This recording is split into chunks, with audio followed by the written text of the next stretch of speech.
Hello everyone, आप सभी का स्वागत है हमारे यूट्यूब चैनल पहला बोर्ड में। और आज हमें करना है क्वेश्चन नंबर 4 जो कि है एक्सरसाइज 3.2 का। यहाँ पे कुल मिला के 4 पार्ट हैं और चार पार्ट में एक ही तरीके का मेथड अप्लाई करना है। क्वेश्चन पढ़ते हैं, उसके बाद शुरू करते हैं।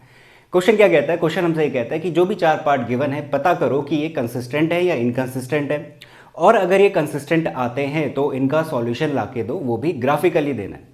कहने का क्या मतलब है? हमें जस्ट कंसिस्टेंसी और इनकंसिस्टेंसी चेक करके देनी है। कंसिस्टेंसी कब होती थी? तब होती थी जब हमारे पास यूनिक या फिर मैनी सॉल्यूशन, दो अलग अलग केस हैं, या तो यूनिक सॉल्यूशन मिले या फिर मैनी इनफाइनाइटली सॉल्यूशन मिले। दोनों की भी कंडीशन अलग होती है, अभी करेंगे सब कुछ। दूसरा क्या होता है? जब कोई भी सॉल्यूशन नहीं मिल रहा होता है तब हमारे पास क्या कहलाता है? इनकंसिस्टेंट। तो हमें क्या करना है? जब कंसिस्टेंट होगा तब हम ग्राफ प्लॉट कर रहे होंगे और ग्राफ में उसका सॉल्यूशन ला कर देंगे, ठीक है। अब जब इनकंसिस्टेंट होगा, जब सॉल्यूशन ही नहीं आ रहा तो ग्राफ भी नहीं बनाएंगे। तो ऐसे ही हमें सारे क्वेश्चन में अप्लाई करना है। इसी के साथ पहला क्वेश्चन मैं पिक करता हूँ। सबसे पहला क्वेश्चन है x plus y equals to 5, 2x plus 2y equals to 10।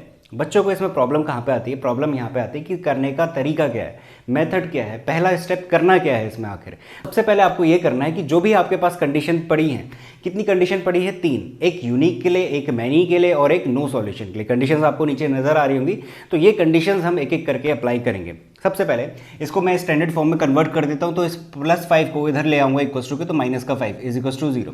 इस 10 को भी इधर ले आएंगे तो -10 इज इक्वल्स टू 0। ये मेरे पास स्टैंडर्ड फॉर्म हो गई। अब मैं रेशियोज चेक करूँगा। रेशियोज चेक करते हैं। देखो, ऊपर है 1 और नीचे है मेरे पास 2। 1/2 इज इक्वल्स टू, ऊपर है 1 और नीचे है मेरे पास 2।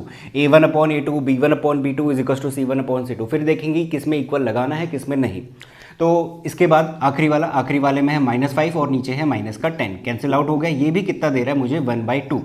अब एक चीज़ है, यहाँ पे तीनों के तीनों रेशियोज मेरे पास कितने आ रहे हैं? बराबर आ रहे हैं। कितने आ रहा है? 1/2 आ रहा है। इसका मतलब कौन सी कंडीशन फुलफिल हो रही है? इनफाइनाइटली मैनी सॉल्यूशन वाली कंडीशन। क्या होता है उसमें? A1/A2 is equals to B1/B2 is equals to C1/C2। ठीक है, हमें दिख गया।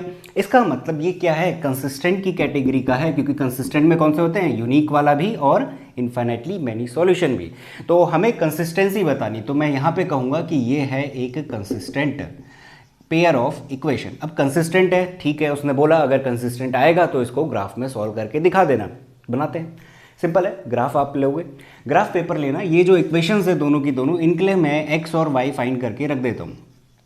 तो सबसे पहले एक्स और वाई, एक्स और y, x plus y is equals to 5 मैं यहाँ पे लिख रहा हूँ। X plus y is equals to 5, इसको सॉल्व करते हैं। इसके लिए पॉइंट निकालते हैं। सबसे पहले सबसे सिंपल क्या रहता है? मैं एक्स को 0 मान लेता हूँ। एक्स को 0 मानूंगा तो वाई 5 आएगा। अब की बार वाई को 0 मान लेता हूँ तो एक्स कितना आ जाएगा? 5 आ जाएगा। तो सिंपल से 2 पॉइंट्स निकल के आ जाएंगे। अब ध्यान से सुनना, ये है इनफाइनाइटली मैनी सॉल्यूशन का केस। इनफाइनाइटली मैनी सॉल्यूशन का केस कब मिलता है? जब लाइंस कोइंसाइड कर रही होती है। ग्राफ में यही चीज़ तो ऑब्जर्व होती है। तो ग्राफ में अगर हमारे पास लाइन कोइंसाइड कर रही है, यानी कि अगर मैं इसकी लाइन बनाऊं या फिर इस दूसरी इक्वेशन की भी लाइन बनाऊं, दोनों सेम ही तो बनेगी। इसी वजह से तो इनफाइनाइटली मैनी सॉल्यूशन मिल रहा है। और लाइन क्या करने वाली है? कोइंसाइड करने वाली है। तो थोड़ा सा आप ये सारी चीज़ें, ये फैक्टर आपको ध्यान में रखने पड़ेंगे और आप इसमें टाइम बचा सकते हो अपना। ये टाइम सेविंग है। क्यों? क्योंकि आपको इसके लिए फिर ऐसे पॉइंट्स निकालने की ज़रूरत ही नहीं है, क्योंकि इक्वेशन सेम बनने वाली, तो पॉइंट्स मत निकालो, सेम उसी लाइन में दोनों को मेंशन कर देना। तो बस टाइम कंज्यूम ना हो, इस वजह से ये सारे फैक्टर्स आपको ध्यान में रखने चाहिए। तो अब मैं पॉइंट्स बनाने शुरू करता हूँ। एक है 0,5, 0,5 यहाँ कहीं मान लेता हूँ, 5,0 यहाँ कहीं मान लेते हैं। इसको ज्वाइन करवाऊंगा तो ये मेरे पास लाइन निकल के आ गई। इस लाइन, ये लाइन है कौन सी? ये लाइन है x plus y equals to 5। और यहाँ कहीं पे इसी में दोबारा से लिख लेना कि यही लाइन कौन सी है? दूसरी वाली भी है, यानी कि 2x प्लस 2y -10 या फिर इज इक्वल्स टू 10 ऐसे करके। तो ये दोनों मेरे पास क्या हो रही? कोइंसाइड हो रही है। तो इस तरीके से हमारा क्या आ गया? ग्राफिकल सॉल्यूशन मिल गया। इसके बहुत सारे सॉल्यूशन निकलने वाले हैं। तो बस आपको यही चीज़ें ध्यान में रखनी है, ऐसे सॉल्व करना है, कंसिस्टेंसी बतानी और ग्राफ में प्लॉट कर देना। ये इसका प्रॉपर मेथड है। ऐसे ही आपको सारे क्वेश्चन करने। दूसरा वाला है, दूसरे वाले में देखो, अगेन इसको मैं स्टैंडर्ड फॉर्म में चेंज करता हूँ। 8 को इधर लाऊंगा, -8 इज इक्वल्स टू 0। 16 को इधर ले आऊंगा, -16 is equals to 0। Ratios check करते हैं। पहला रेशियो देखो 1/3।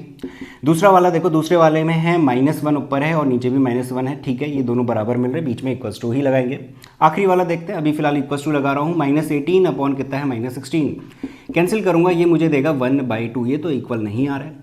ये दोनों बराबर आ रहे हैं, बट आखिरी वाला रेशियो इक्वल नहीं आ रहा है। ये कौन सा केस हो गया? A1/A2 is equals to B1/B2 does not equals to C1/C2, यानी कि नो सॉल्यूशन का केस। यहाँ पे आपको नज़र आ रहा होगा टेबल में नो सॉल्यूशन का केस है। नो सॉल्यूशन का केस है यानी कि क्या हो जाएगा, इनकंसिस्टेंस। अब इनकंसिस्टेंस है अगर पेयर मेरा, तो इसका सॉल्यूशन तो है ही नहीं।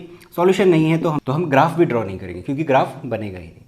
तो इस तरीके से ये तरीका है, इस मेथड से आपको ये सारे के सारे क्वेश्चन अटेम्प्ट करने हैं। तो इसी के साथ ये दोनों क्वेश्चन फिनिश होते हैं, इनको नोट करिए। और इसमें जो नोट करने वाली बातें हैं मैं आपको बता रहा हूँ, तो जितनी भी काम की बातें आपको अच्छे से नोट डाउन करनी है। तो इसको नोट करें, इसके बाद मैं अगले क्वेश्चन बताता हूँ। तो क्वेश्चन का तीसरा पार्ट है, थर्ड पार्ट मैंने यहाँ पे लिख दिया है 2x + y - 6 = 0, 4x - 2y - 4 = 0। Again वही सेम करना है, कंडीशंस हम चेक करते हैं। तो इसमें लिखूंगा 2/4 इक्वल टू का साइन लगा लेते हैं, 1/-2 इक्वल टू का साइन लगा लेते हैं, -6/-4। अभी देखेंगे रेशियोज़ क्या आ रहे हैं। ये हो गया मेरे पास 1/2, ये आ रहा है 1/2। 1/2 does not equals to minus का 1/2, यानी कि a1/a2 does not equals to b1/b2 मिल रहा है। आखिरी वाला मिल रहा है या नहीं मिल रहा है डजेंट मैटर, हमें इतना पता चल गया a1/a2 does not equals to b1/b2। इसका मतलब क्या हुआ, ये कौन सा कंडीशन बन गई, पहली वाली, जहाँ पे हमारे पास यूनिक सॉल्यूशन मिलता है। और ग्राफ क्या कर रहा होता है, इंटरसेक्ट कर रहा होता है एक पॉइंट पे, यानी कि हमें यहाँ पे क्या करना पड़ेगा, दोनों इक्वेशन के लिए हमें एक लाइन ड्रॉ करनी चाहिए। सही हो गया, तो इसलिए हमें दोनों के लिए बनाना चाहिए। तो दोनों के लिए बनाते मैं यहाँ पे लिख लेता हूँ एक एक्स वाई पहली वाली लाइन के लिए। तो एक्स वाई सिंपल है, एक बार आप 0 ले लेना, मैं y को 0 ले लेता हूँ। अगर मैं y को 0 लूँगा तो ये हो जाएगा 2x = 6, माइनस का 6 उधर गया तो x = 3 मिल जाएगा। तो y 0, x = 3। अगर x को 0 ले लूँगा तो y सीधे सीधे दिख रहा है मुझे 6 मिल रहा है, तो x 0 y 6। ये पहला केस। दूसरे वाले में दूसरी इक्वेशन भी निकालते हैं। दूसरी इक्वेशन के लिए अगेन सेम एक्स वाई, और एक बारी x को 0 कर दूंगा तो -2y = उधर जाके प्लस का 4, और y मिल जाएगा मुझे -2। तो x 0 y -2। अगली बारी में y 0 कर देते तो x कितना हो जाएगा, सिंपल है, 4 से 4 डिवाइड हो जाएगा, आंसर मिल जाएगा 1। तो ये 2 पॉइंट्स आ गए, मिनिमम 2 काफ़ी रहते हैं, अदरवाइज बच्चे कुछ क्या करते हैं 3 पॉइंट्स भी निकालते, तो आप वो भी कर सकते हो। अगेन मैं यहाँ पे ग्राफ में नहीं बना रहा हूँ, आप लोग ग्राफ में बनाओगे। जब आप ग्राफ में बना रहे होगे तो वो इंटरसेक्ट करेंगे। इंटरसेक्ट जब करेंगे तो एक पर्टिकुलर पॉइंट आपको तुरंत दिख जाएगा, जो कि होगा 2,2 का। बट यहाँ पे ग्राफ नहीं है, तो मैं यहाँ पे डायरेक्ट कहूँगा कि जहाँ पे इंटरसेक्ट कर रहा है वो 2,2 का पॉइंट है। तो ये ऐसा नहीं है कि मैं यहाँ डायरेक्ट देख के बता दे रहा हूँ, ऐसा नहीं है, आपको ग्राफ में बनाना, तभी आपको पता चलेगा इसका सॉल्यूशन क्या है। तो रखते हैं एक 3,0 रखता हूँ, 3,0 मान लेता हूँ यहाँ पे है। दूसरा है 0,6 मान लेते हैं यहाँ पे। ये आ गई मेरे पास पहली लाइन। आप लाइन का नाम भी लिख दिया करें, ये लाइन है 2x + y - 6 = 0। दूसरी वाली है हमारे पास 0, -2, 0, -2 यहाँ कहीं होगा, और दूसरा है 1,0, 1,0 यहाँ कहीं होगा। तो जब ये इंटरसेक्ट करेगा तो ये 2,2 से इंटरसेक्ट कर रहा है। लाइन थोड़ी टेढ़ी हो रही है, बट अगेन आपको ग्राफ में बनाना है, विद स्केल प्रॉपर बनाओगे। तो 2,2 हमारा इसका आंसर रहा। इसका एक ग्राफ भी नज़र आ रहा होगा आपको, तो ऐसा कुछ मिलने वाला है। आखिरी वाला क्वेश्चन देखते हैं। आखिरी वाले में सेम मैं करूँगा 2/4 = -2/-4, a1/a2 b1/b2, और आखिरी का माइनस का 2/-5। देखते हैं कौन बराबर है, ये कैंसिल हुआ।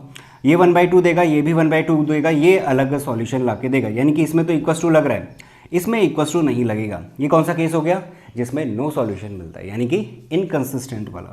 इनकंसिस्टेंट अगर पेयर है तो यानी कि इसका सॉल्यूशन भी नहीं निकलेगा और हम इसका ग्राफ भी नहीं बनाएंगे। ये इनकंसिस्टेंट और ये वाला कंसिस्टेंट। मैं शॉर्ट में लिख रहा हूँ, बट आपको प्रॉपर लिखना पड़ेगा। तो इसी के साथ ये वीडियो यहीं पे समाप्त होती है, क्योंकि क्वेश्चन हमारा फिनिश हो चुका है। और ऐसे ही हमें सारे क्वेश्चन लगाने हैं अगर आपको पेपर में इस तरीके का कोई क्वेश्चन ला के देता है। कंडीशन मोस्ट इंपॉर्टेंट है। तो मिलते हैं अगली वीडियो में। ये वीडियो अगर आपको अच्छी लगी है तो इसे लाइक कर सकते हो, चैनल को सब्सक्राइब कर देना, और अपने दोस्तों के साथ इसे शेयर भी कर सकते हो। तो मिलते हैं अगली वीडियो में, जहाँ पे हम लोग अगला क्वेश्चन लेंगे।